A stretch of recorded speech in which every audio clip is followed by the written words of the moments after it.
is that ethical?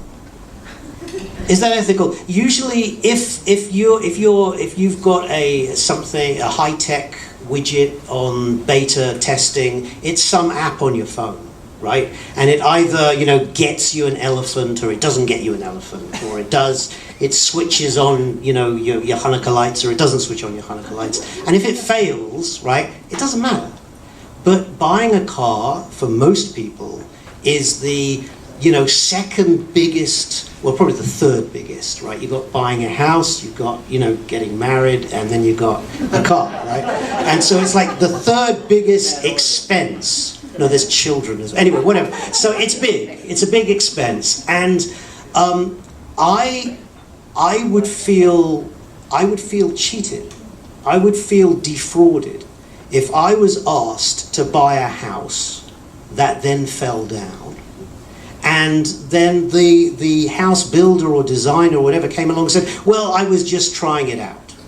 Okay? Is it ethical to beta test on such a huge scale with such huge amounts of money involved?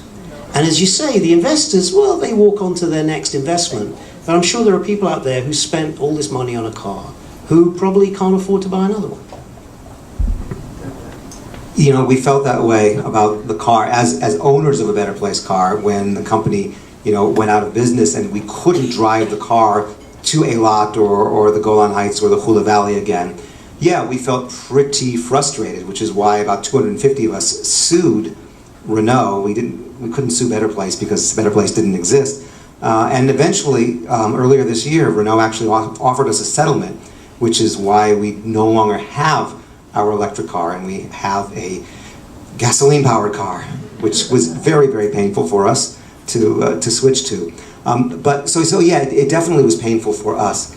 But it wasn't unethical, because to be unethical, you would have had to be aware that it was going to fall apart from the beginning, that you were beta testing it and it never could succeed.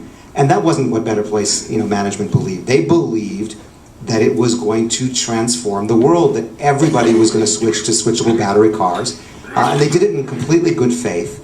And I think near the end there were questions about how much were they sharing about the company's financial predicament, and that you could have questions about. But the ethics of it, I think, are okay. They weren't trying to defraud anyone.